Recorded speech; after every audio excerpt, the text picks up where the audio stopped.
Monday to Sunday. It's hard to explain, okay? But all day, all year round.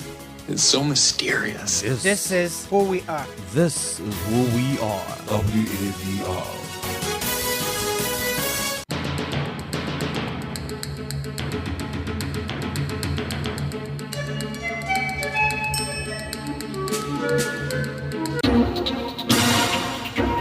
WADR.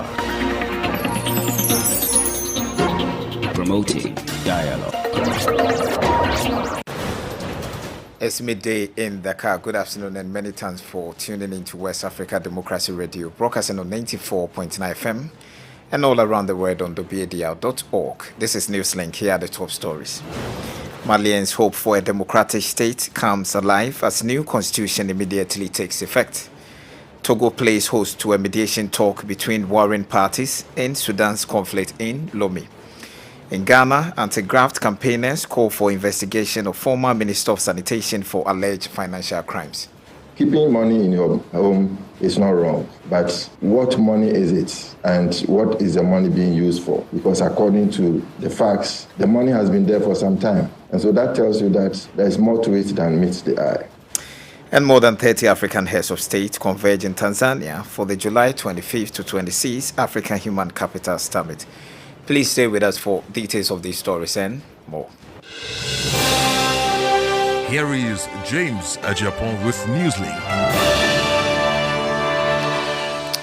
Many thanks for joining us. Let's begin in Mali, where a new constitution is in force following the interim president, Colonel Assimi Goïta's approval over the weekend. The question now is how it will apply throughout the country as other concerns remain. This relates to the acceptance of the new constitution by the former rebels in the north who prevented the referendum from being held in Kidal. Also, does the new text authorize the transition authorities to stand as candidates in future elections? Omar Konere is a Malian lawyer who took part in the drafting of the new constitution. It will be applied immediately because the law comes into effect as soon as it is promulgated and published. I think it will be published in the official journal very soon. Isn't a law made to be applied? The law was passed by the people with a 96% approval rate, and the president promulgated it. Old laws that contradict the new law will be repealed. With regards to candidacies for positions of power, including that of Assimi Goïta as a colonel, this will depend on the Constitutional Court in Mali. In 2012, it was agreed that no transitional authority could be a candidate. However, the example of Sheikh Modibo Jara, who resigned as a minister during the transition and was then allowed to stand in the presidential election, shows that the Constitutional Court is responsible for ruling on all candidacies, including those from the military or members of the transitional government. It is the court that will rule on the application of the law. This is a conclusion you can logically draw. Omar Konare is a Malian lawyer who took part in the drafting of the new constitution. 3 weeks after the release of the European Union Observer Mission report on Nigeria's 2023 election, a group of experts from various fields gathered in Abuja to delve deeper into the findings and analyze the response from the presidency. The report, which thoroughly assessed the electoral process and evaluated its adherence to international standards, raised concerns about irregularities during the presidential election held on February 25th. Despite these observations, the presidency rejected the mission's submissions, asserting that the claims were baseless. WADR's Usman Umar has the rest of the details. At the current gathering, the European Union is maintaining its stance that the elections were not conducted in a transparent and fair manner. While acknowledging the democratic progress made in Nigeria, the EU is also calling for significant reforms to enhance the electoral processes and ensure an unbiased outcome.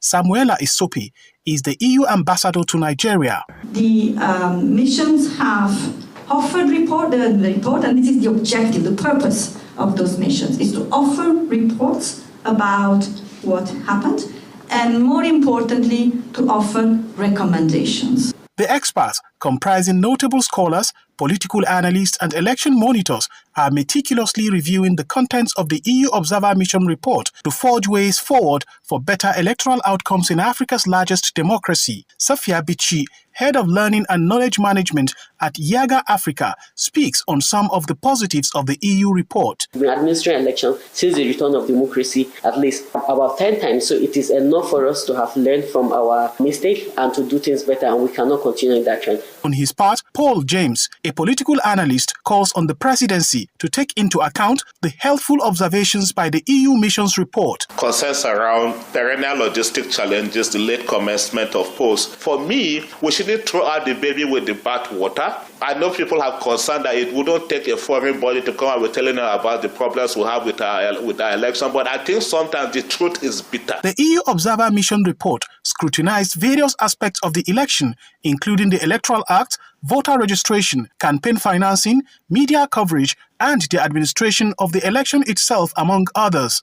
These experts aim to analyze the report in an objective and fair manner, taking into account both the observations made by the EU Observer Mission and the response from the presidency. For NewsLink on West Africa Democracy Radio, Usman Umar reporting from Abuja. Fresh and breaking news all the time. Hear it first as the news breaks, only on West Africa Democracy Radio. NewsLink continues. Lomé, the Togolese capital, plays host to the parties involved in the Sudan conflict as part of efforts to resolve the nearly 4-month-old bloodshed.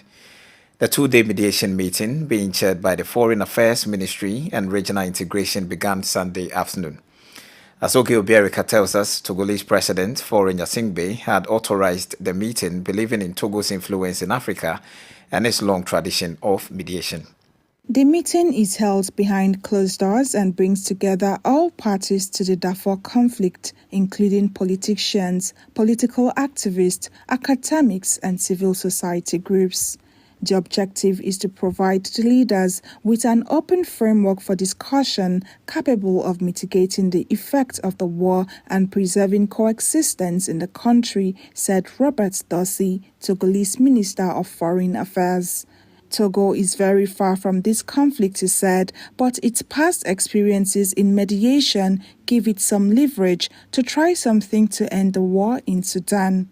Since mid-April, the Central African Nations Federal Army under General Abdel Fattah al-Burhan and the paramilitary group RSF, led by General Mohamed Hamdan Dagalo, have been engaged in deadly confrontations. Nearly 4 months into the fighting, more than 3,000 people, including women and children, have been killed and over 3 million Sudanese displaced. The United Nations says the abuses committed by both sides are on the rise. On Saturday, no fewer than 20 civilians were killed during gunfire and fighting in Darfur and in the town of El Obeid in neighboring North Kordofan. Oge Obiarika reported there. In Ghana, the Minister of Sanitation and Water Resources, Cecilia Abinadapa, has resigned. This follows the revelation that $1 million, 300,000 euros, and millions of Ghana cedis were stolen from her home by her two house helps who are facing charges before an Accra court, with many questioning how she came by such monies.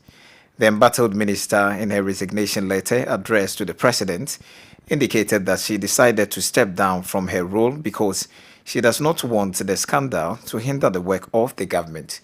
Tobiadia Satiawini Belalawson in Accra reports. In a statement issued over the weekend, the former minister, Cecilia Abinadapa, insisted that the sum of monies quoted in the police charge sheet and in the media were inaccurate. While not mentioning what the correct amounts were, she pledged to cooperate with all state agencies to enable them fully establish the facts, which she believes would exonerate her from all allegations of corruption and possible money laundering.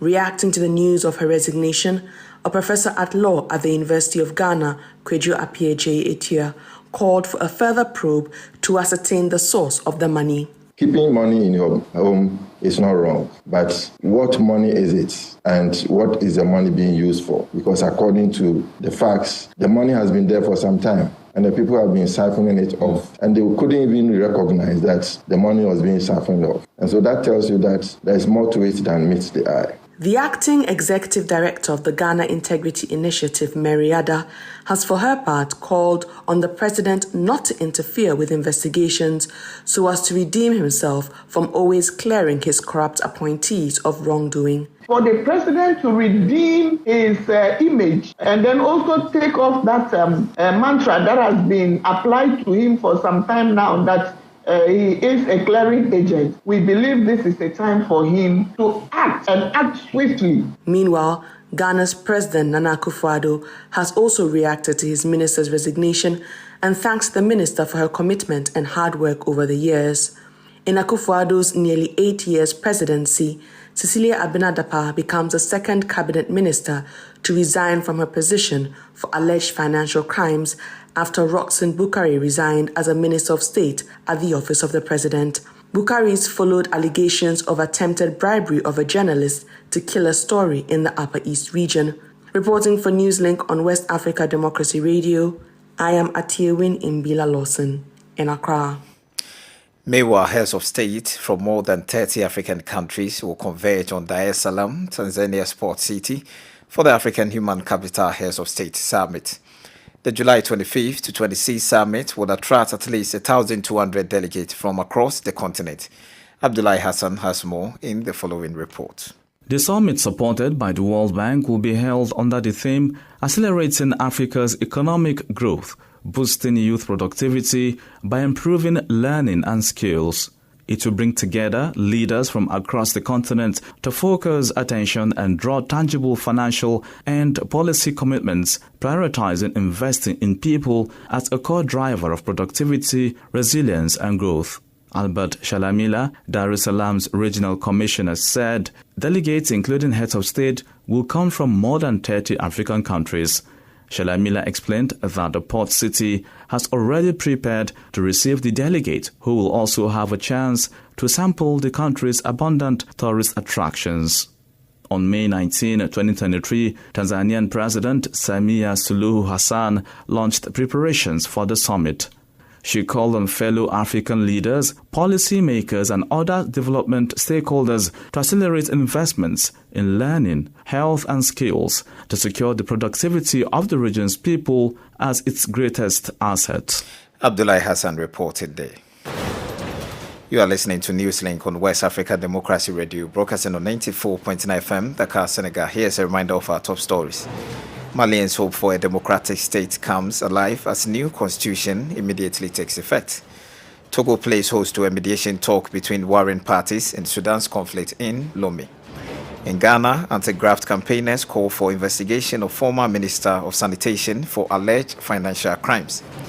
And more than 30 African heads of state converge in Tanzania for the July 25th to 26th African Human Capital Summit. Still ahead, we have our newspaper review, guest interview, and some sports update. Kindly stay with us. West Africa Democracy Radio. It's you speaking. If you're just tuning in, this is West Africa Democracy Radio, broadcasting on 94.9 FM. Do join our conversations on Twitter and Instagram at WADR News, and on Facebook, West Africa Democracy Radio English Service. Find us on YouTube at WADR News. Cameroon's disaster agency says the death toll from a 4-story building collapse Sunday in Douala, Littoral region, could rise. The last fatality count of 16 dead was confirmed by the regional governor, Samuel Diejun Ivaha Dibuwa, who said nearly 40 others sustained injuries. According to authorities, the disaster involved 2 structures. Marty C. completes the story. Douala, in the littoral region 210 kilometers west of the capital Yaoundé, is the scene of the latest incident.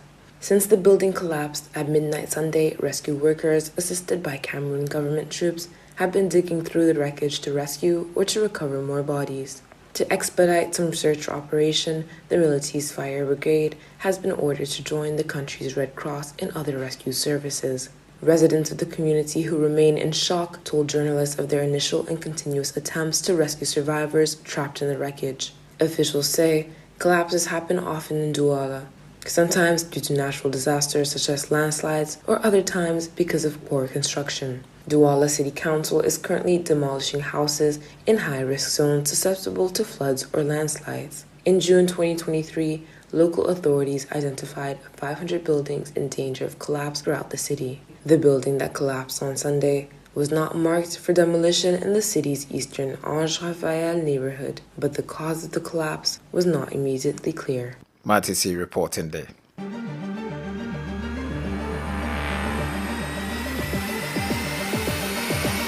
This is the newspaper review. Stay on top of the news. Get the most important stories with added insight and concise review. This is the newspaper review. Let's join Usman Umar in Abuja for a newspaper review. Now, today we shall be reviewing two daily newspapers in Nigeria, namely Nigerian Tribune and the Daily Trust newspaper. On the front page of the Nigerian Tribune, you have this screaming headline: NSAS, Lagos plans burial for 103 bodies. With the rider, government says victims not from Lekki toll gate. Now, over the weekend, a leaked memo addressed to the Lagos State Ministry of Health indicating that the state government approved over 61 million naira for the mass burial of about 103 persons identified as 2020 NSAS victims has gone viral on social media, sparking outrage. The memo, dated July 19, 2023, identifies steps for the processing of funds after approval by the governor. Now, in a very swift response, that is on Sunday, yesterday, the Lagos State Ministry of Health confirmed the letter in a statement, but insisting that details were being misconstrued. The state government also argued that the victims were from incidents of violence that occurred in the aftermath of the NSAS protest. If you recall, thousands of Nigerians across the country took to the streets to protest police brutality and called for far-reaching reforms, particularly with regards to the Special Anti-Robbery Squad known as SAS of the police force. Now, let's move over to the Daily Trust. The Daily Trust is leading with the story, "Concerns mount over Tinubu's directives on grains," with the rider, "Strategic reserves drop to 150,000 tons, says some sources." Another rider says 24.8 million Nigerians risk acute hunger. This is from a World Food Program and Food and Agricultural Organization's report. And then the last rider is saying CBN releases grains, says distribution begins today. And it also added that 5,000 trucks will be needed for this distribution. Now, there are growing concerns among stakeholders in the agricultural sector over the recent directives by President Bola Ahmed Tinubu for the release of grains and fertilizer to over 50 million households in the country. Now, in a quick move to cushion the impact of all of this, the federal government, that is following the directive of the president, has, of course, come up with a number of measures. And this distribution of grains is one of them. And interesting thing is that this is not only affecting the poor. Everyone, including the so-called upper class, are actually feeling the heat in one way or the other. And so it will be in the best interest of government to continue to think out of the box to ensure that these pressures are brought down before the situations deteriorate beyond the level which they are at the moment. And with this, we've come to the end of the press review segment for today. With me, Usman Umar, and it's back to you in the studios.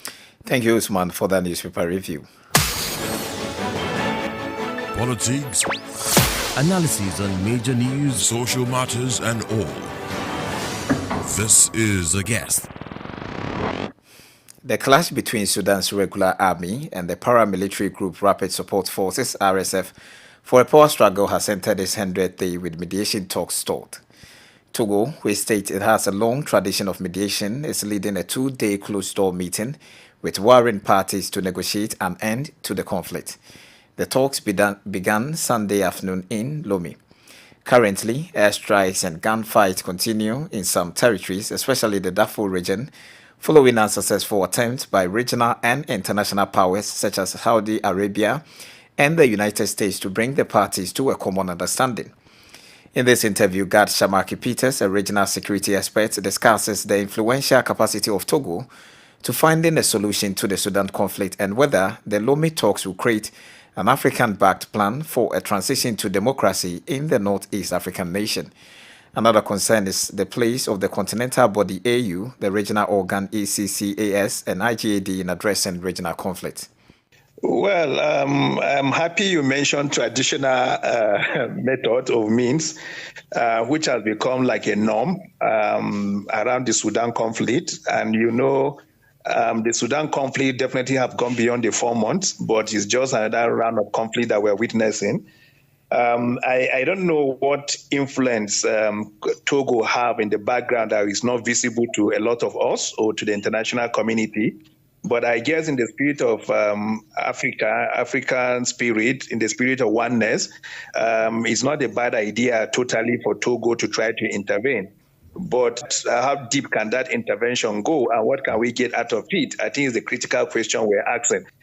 Because as far as I'm concerned as an individual, the Sudan conflict is beyond what we see on the surface. There are a lot of external factors that are fueling the conflict. And as long as you're not discussing with them, and these are the people we call organization or individual we call shadow parties. As long as you're not having conversation with them, the RFA or the regular army may not be able to solve this problem because they always to report, seek for their advice. Because you need to ask yourself this question: who are those supplying the weapons? Who are those triggering the war and influencing the war? Definitely it's not the people in Sudan. Definitely it's not the parties that we are presently seeing. So I hope that the intervention by Togo will bring about ceasefire and eventually lead to some kind of resolution of the conflict, which honestly I doubt much. But again, let's give it the benefit of doubt. Okay, so it is also evident that regional and international mediations, especially that which was started by Saudi Arabia and United States, have failed.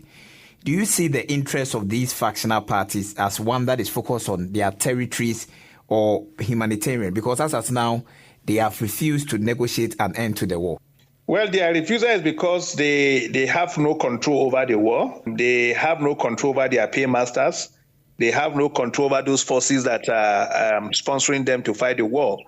And therefore, the war is nothing we're going to see inside until we have genuine intervention, until we look beyond the interest that is leading to this war, until we're able to have the international community, Russia, US, China, and all these other global power, France, coming on board with sincerity of purpose. I'm not sure there's an end in sight to the conflict. So I think the effort may not get any tangible result. If you go back to history, the Western world, in terms of when I talk about the Western world, I'm talking about all that are not Africa, have found pleasure creating conflict in Africa to test their weapons, to sell their weapons, to use the opportunity to exploit Africa and to steal our mineral resources. And so this is another aspect of the colonization of Africa that we're seeing.